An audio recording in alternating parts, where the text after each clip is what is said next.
Good morning, children. 12th science. Today we are starting the new lesson, that is the D block and D and F block elements. First we have to understand what are D block elements. Group number 3 to 12 are known as D block elements. D block elements are also known as transition metals, whereas F block elements are known as inner transition metals. Transition metals में there are 4 series: 3D series, scandium to zinc, 4D series, yttrium to Cd, 5D series, lanthanum and Hf to Hg, and 6D series, actinium and elements from Rutherfordium to Cn. Okay. Let me make it clear with the use of periodic table. If you see, children, this is first series, that is scandium, then to zinc, transition metals. Okay. Second one is yttrium. Why? If you see, yttrium to come to Cd, that is cadmium. Then comes third series is, you see here, lanthanum and Hf. ठीक है, दिख रहा है, hafnium to you come for Hg, mercury. And the fourth series is actinium and Rutherfordium to you go directly to Cn. Cn means copernicium. Understood? So there are 4 series and they are known as D block elements because outermost electron enters in the D block, right? And D subshell में enter होता है, इसलिए इसको D block elements कहते हैं. Group number 3 to group number 12 D blocks. Whereas inner transition elements या inner transition metals are known as F block elements. If you see, children, carefully, from cerium, ठीक है, from cerium to you go directly to, if you come here from cerium, अब ये series जो है ना F block, ये पूरा का पूरा लॉन्ग है, इसलिए इसको अलग रखा है हमने पीरियडिक टेबल में. पता है तुमको, मॉडर्न पीरियडिक टेबल में they have given the different place because F block elements could not be accommodated in the periodic table. Therefore, it is known as long form of periodic table. So here you see, this is cerium. Say you go directly to lutetium. दिख रहा है, lutetium, not lutetium, it is lutetium. So if you see carefully, children, this is the F block element. Next series in F block, they are also known as lanthanoids. Lanthanum series है, lanthanum से शुरू होता था और lanthanum तो D block में, but after that cerium to direct you go to lutetium. This is F block elements. And if you go from this thorium, Th means thorium, and next series is thorium to lawrencium, Lr, right? So they are known as F block elements. F block elements are also known as inner transition elements, yeah, inner transition metals. Earlier, the name transition metals was derived from the fact that their chemical properties were transitional between S and P block elements. But according to IUPAC, transition metals are defined as metals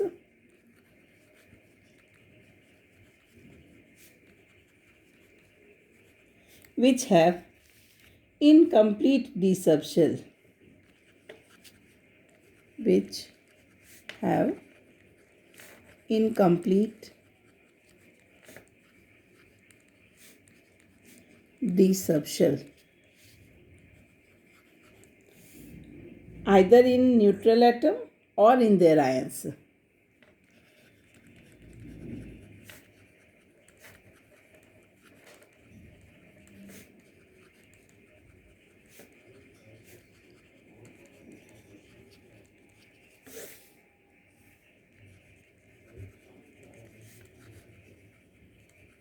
So they have incomplete d subshell, either neutral में ही incomplete हो या any of the oxidation state में, means ionic form में, they have their incomplete d subshell.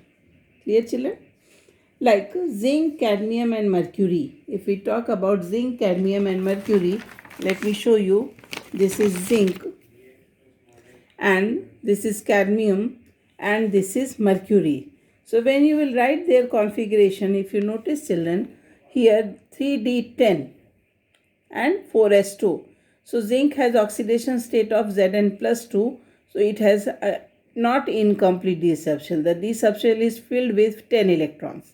Similar, cadmium. Cadmium Cd2 plus ion it forms. So it is again full d subshell. It's 4d10. Similarly, Hg, mercury. So mercury in its oxidation state of Hg2 plus, again it will have the completely filled d orbital. Therefore, zinc, cadmium and mercury are exception to transition metals. They are not transition metals, but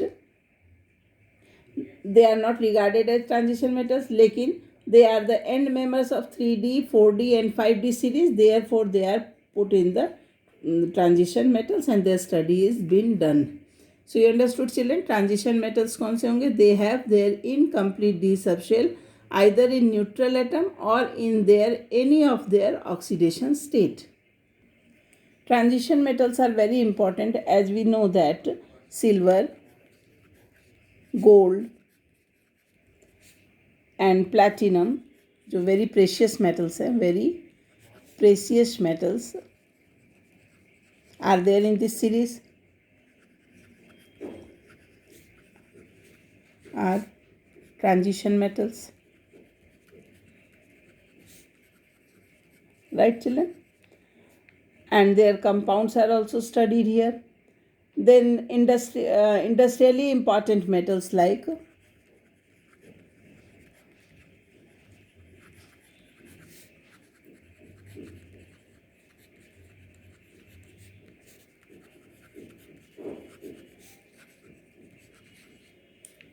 iron, copper and titanium. Iron, copper and titanium are also in this series.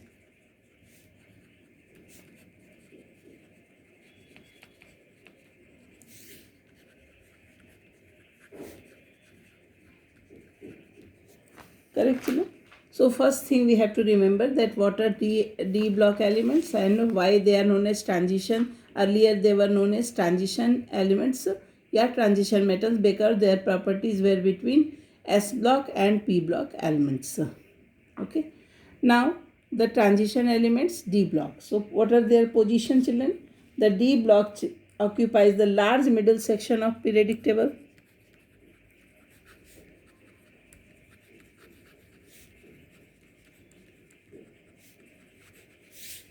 Periodic table.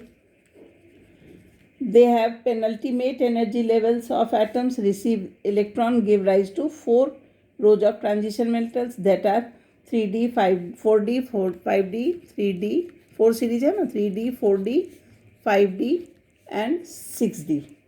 ठीक है? Why? What does the term mean penultimate?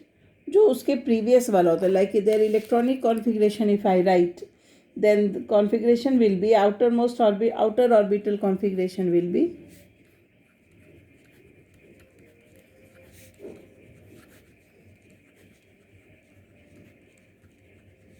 is, if you see, n minus 1, d 1 to 10, and s 1 to 2.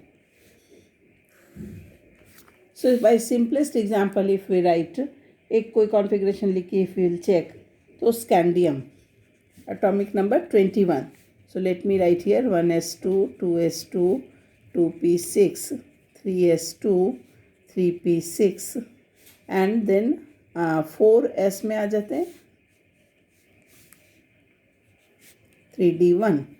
So if we see here 3d1 यानी incomplete d orbital, therefore scandium is a d block element either in neutral atom or any of its oxidation state or ionic form. It should be incomplete d orbital.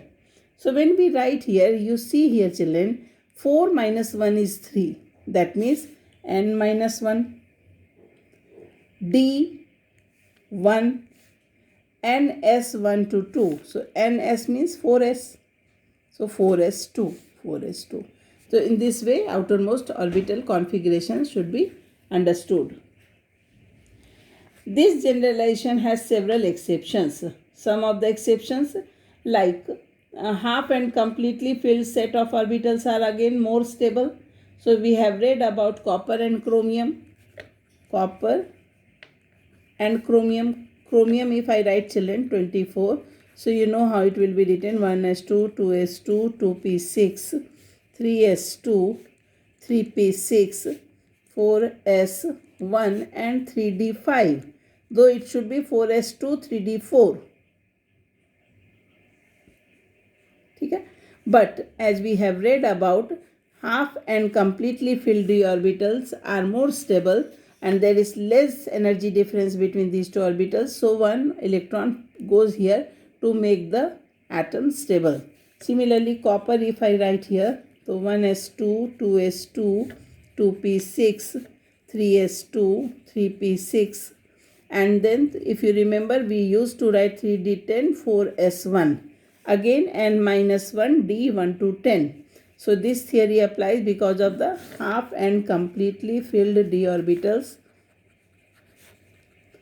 Completely filled orbitals are relatively more stable.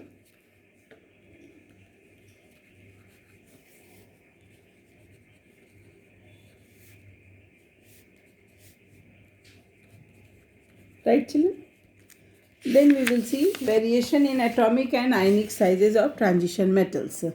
Ions of some charge in a given series show progressive decrease in radius with increasing atomic number.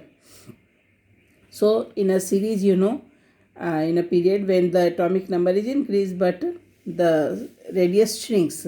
As new electron enters a d orbital, so nuclear charge increases by unity.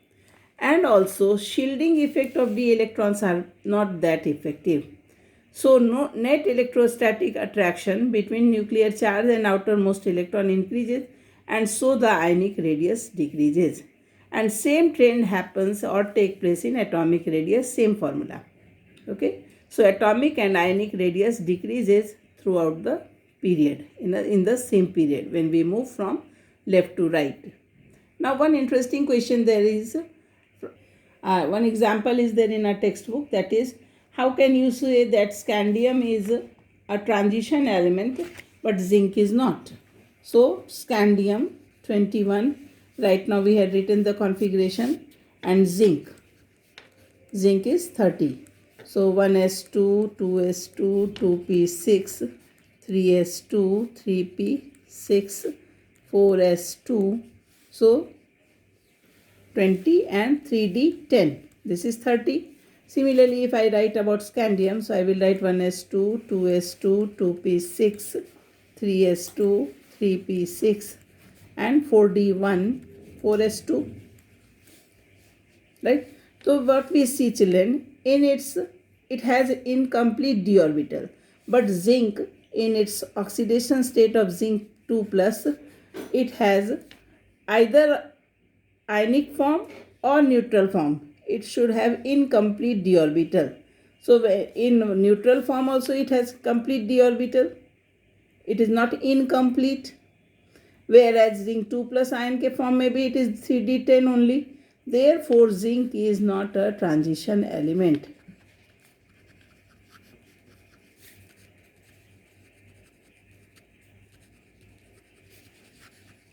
Okay. Tomorrow I will tell you about the next part of the lesson. Thank you.